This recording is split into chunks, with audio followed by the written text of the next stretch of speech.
اندواز سے نعرے تکبیر، نعرے رسالت، نعرے خلافت، نعرے حیدری، فیضان کرم حضور غزالی زمان۔ پہلے بھائیو ایک بات کر رہا ہوں، بات کو میرے خیال میں 4-5 منٹ کی ہوگی، اس کے بعد میں آپ سے جاتا ہوں۔ ایک بات کر رہا ہوں، ذرا اس پر توجہ کرو، ٹھنڈے دل سے سوچنا جو بات میں کہہ رہا ہوں۔ دیکھو غور کرو، انسان کو منصف مزاج ہونا چاہیے، اور جو بات بھی کرے انصاف سے کرے، صحیح کرے۔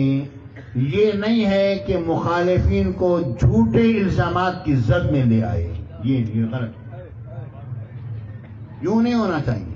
آپ دیکھیے، غور کیجیے، میں آپ سے بات کرتا ہوں، ذرا توجہ کریں۔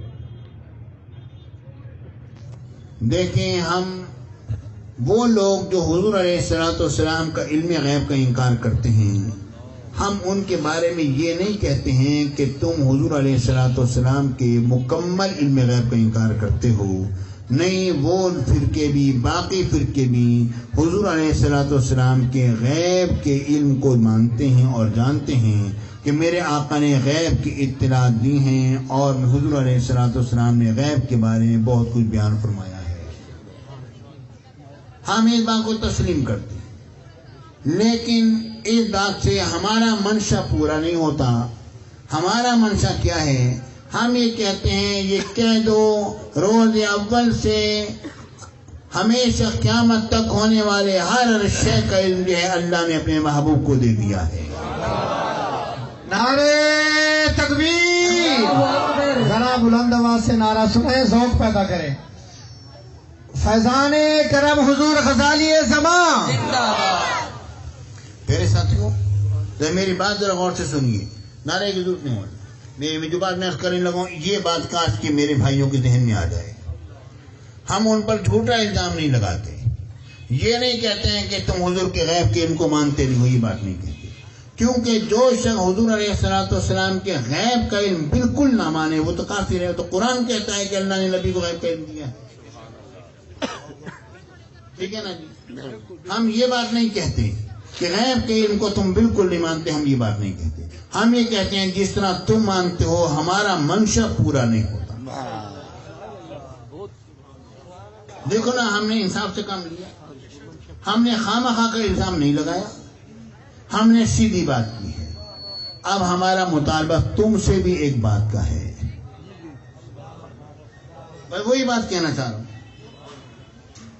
ہمارا مطالبہ تم سے اس بات کا ہے کہ تم یہ مت کہو کہ ہم نبی کی بشریت کے قائل نہیں ہیں۔ بار بار کہتے ہو یہ تو نبی کو بشر مانتے ہی نہیں ہیں، مانتے ہی، جھوٹا الزام مت لگاؤ۔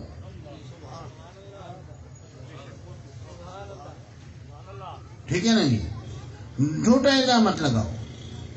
اور ہم بھی تمہارے پر جھوٹا الزام نہیں لگاتے کہ تم نبی کو نور نہیں مانتے، ہم یہ بھی الزام نہیں لگاتے۔ ہم انصاف کی بات کرتے ہیں، ہم یہ بات مانتے ہیں کہ تم نبی کو نور مانتے ہو، مگر جس طرح تم مانتے ہو اس طرح ہمارا منشا پورا نہیں ہوتا۔ تم نبی کو صرف ہدایت کا نور مانتے ہو، ایمان کا نور مانتے ہو، اس سے ہمارا منشا پورا نہیں۔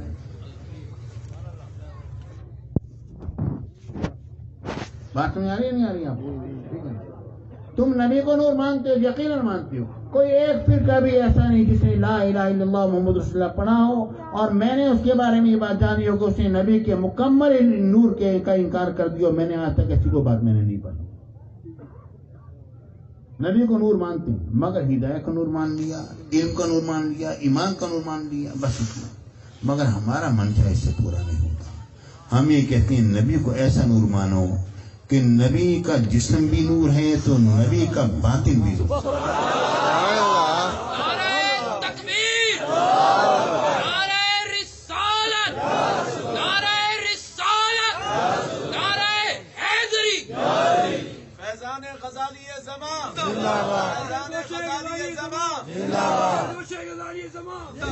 میرے بھائیو، ابھی ذرا بات میری مکمل ہو رہی ہے۔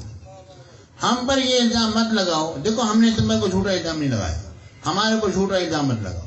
کیونکہ جو بندہ نبی کی بشریت کا منکر ہے وہ تو مسلمان ہی نہیں، کیونکہ نبی کی بشریت جو ہے وہ تو قرآن سے ثابت ہے، قرآن کا منکر کیسا وہ مسلمان ہو سکتا؟ ٹھیک ہے جی. اچھا جی، بات اصل میں یہ ہے کہ جس طرح ہم نبی کو بشر بھی مانے اور نور بھی مانے، ہمارا منشا اسی سے پورا ہوتا ہے. تمہارا معاملہ یہ ہے کہ تم اس نبی کو صرف ہدایت کا، ایمان کا نور مانتے ہو. ہم نبی کی ہڈیوں کو بھی نور مانتے ہیں، نبی کے گوشت کو بھی نور مانتے ہیں. آپ یہ کہتے ہیں یہ کیسے ممکن ہے جناب بشریت بھی ہو نور بھی ہو؟ یہ مجھے بتاؤ بشریت کس چیز کا نام ہے؟ ہمارے سامنے جو بشریت ہے جسم کا نام ہے، ہڈیوں کا نور ہے، ہڈیوں کا نام ہے، گوشت کا نام ہے، خون کا نام ہے، یہی بشریت، اسے بشریت کہتے ہیں نا. ٹھیک ہے پیارے بھائیوں، اب دیکھو میرے اور یہ بات بھی واضح رہے کہ نبی جو ہے کبھی بھی ایسی دعا نہیں کرتا ہے جو کہ دعا درست نہ ہو، صحیح دعا نہ ہو، وہ نبی کبھی دعا کرے گا؟ پیارے بھائیوں، ایک عام مسلمان بھی وہ دعا نہیں کرتا، یا اللہ تم نے فرشتہ بنا دے. کوئی دعا کرتا ہے؟ نہیں کرتا نا. پتہ ہے بھائی میں تو بشر ہوں، انسان ہوں، میں فرشتہ کیسے بنوں گا؟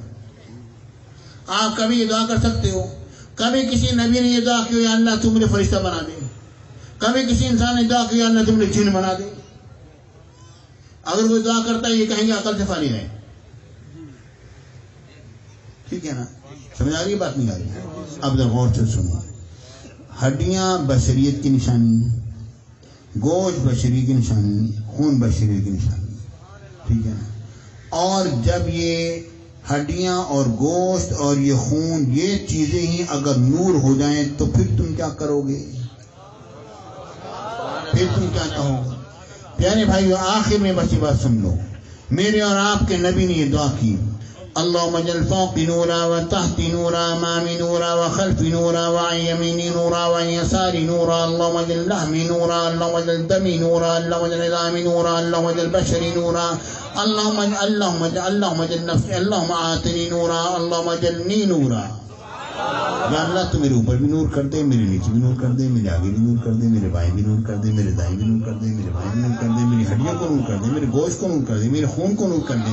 اب نبی کبھی ایسی دعا کرتا ہے جو غلط ہو؟ نہیں کرتا نا. ہم کہتے ہیں نبی کو ایسا نور مان لو، بات ختم ہو گئی. فیضان غزالی زمان نہیں جنابی علی، اب ایک بات کا جواب دینا ضروری پڑ گیا اصل میں، ورنہ وہ آپ کو بہکائیں گے، پھر کہیں گے جو اگر نبی نور تھا تو پھر دعا کیوں کی؟ اس کا جواب وہی دوں گا جو کہ میرے اور آپ کے شیخ نے دیا. ماشاء اللہ مولانا فاروق خان شیخ صاحب ان کے بھی پیر مرشد غزالی زمانے میں کیا دیا فرماتے ہیں. ان کے جواب کو میں اپنے انداز میں مختصر پیش کر دوں 2-4 جملوں میں. یہ مجھے بتاؤ پیارے بھائیوں، تمہیں ہدایت ملی نہیں ملی؟ مل گئی ہے. اچھا، جب ایک بندہ یہ چاہے یا اللہ میرا ایک بیٹا ہو، بس دو بیٹے میرے ہو جائیں، 2 بیٹے ہو جائیں. بندے نے دعا کی، 2 بیٹے ہو گئے. اب وہ دوبارہ دعا کرے گا یا اللہ میرے 2 بیٹے ہو جائیں، وہ تو ہو تو گئے نا. ایک بندے نے کہا یا اللہ میری ایک شادی ہو جائے، جہاں میں چاہتا ہوں وہاں پر شادی ہو جائے، اس کی ہو گئی. اب وہ دوبارہ کہے گا یا اللہ میری وہیں پر شادی دوبارہ ہو جائے. کبھی کہے گا؟ کبھی نہیں کہے گا. نہیں کہے گا نا. ٹھیک ہے پیارے بھائیوں، بات یہ ہے کہ جو چیز طلب کی جائے دعا سے اور مل جائے تو دوبارہ مانگی نہیں جاتی. مل گئی ہے. جب تمہیں ہدایت مل گئی ہے پھر کیوں کہتے ہو اہدنا الصراط المستقیم، یا اللہ تو مجھے سیدھی راہ پر چلا؟ کیوں کہتے ہو؟ کہتے نہیں کہتے ہو؟ اب آئندہ سورہ فاتحہ سے یہ آیت نکال کر پڑھو، ورنہ مطلب یہ ہوگا تمہیں ہدایت نہیں ملی تبھی بار بار مانگ رہے ہو. ٹھیک ہے نہیں ہے؟ سمجھ آ رہی ہے بات؟ نہیں آ رہی؟ پیارے بھائیوں، تو یہ بات کی کیا کہوں، اس کا جواب کیا دو گے؟ کہو گے ہدایت تو مل گئی ہے مگر ہدایت کے درجات ہیں اور رب کے قرب کے درجات ہیں. ہر درجے پر پہنچ کے کہتی ہیں اللہ اگلی ہدایت بھی دے، اگلی ہدایت بھی دے، اگلی ہدایت. پیارے بھائیوں، رب العالمین کا نور، اللہ نور السماوات والارض، بغیر تعویل کے اللہ منور السماوات، بغیر تعویل کے نور السماوات والارض جب آپ جب یہ کہو گے، اس کے بعد پھر کیا ہوگا؟ یا اللہ تو نے جو مجھے نور بنایا ہے اس سے اگلے درجے پر ملے گا، اس کے کوئی انتہا نہیں ہے۔ پیارے بھائیوں، جب اس کی کوئی انتہا نہ رہی تو معاملہ ختم ہو گیا۔ تم یہ بات مان لو، جھوٹا الزام ہم پر نہ لگاؤ کہ ہم نبی کی بشریت کے قائل نہیں، اور ہم بھی تم پر جھوٹا الزام نہیں لگاتے کہ تم نبی کی نورانیت کے قائل نہیں، لیکن جیسی نورانیت تم مانگتے ہو وہ ہمارا منشا نہیں ہے۔ ہم وہ نورانیت مانگتے ہیں جس کو میرے اور آپ کے نبی نے طلب کیا ہے۔ پیارے بھائیوں، جو دعائے مصطفیٰ سے ظاہر ہے صلی اللہ علیہ وسلم سے، بار رب کی بارگاہ میں دعا، یا اللہ ہم سب پر فضل و کرم فرما۔ میں آج بغیر موضوع کے چند جملے بولنے کے لیے میں بیٹھا تھا کہ اچانک بات تھوڑی سی طول اختیار کر گئی۔ میں تو یہ سمجھ رہا تھا ظاہر سی بات ہے، جس طرح کہ میرا آنا، مولانا تو بڑی کوشش کر رہے تھے، آخر میں نے کہا پھر رہ جائے گا آنا، بہت تھکا ہوا ہوں مولانا، پھر رہ جائے گا، پھر پریشان ہو گئے، پھر اگلے دن آؤ گے، آگے کہو گے کوئی غلطی ہوگی جو آپ نہیں آئے، پھر میں آپ سے معافی مانگ رہا ہوں گا، آپ ہم سے معذرت کر رہے ہوگے، یہ ٹھیک نہیں ہے، مجھے آنا ہے تو تھوڑی دیر کے لیے میں آ جاؤں، میرا آنا ہو جائے۔ اللہ تعالیٰ آپ کو مولانا کو نہیں پیارے ساتھی، الحمدللہ اب آپ لوگ اپنا پروگرام چلائیے۔ اللہ تعالیٰ کو آپ کی کرم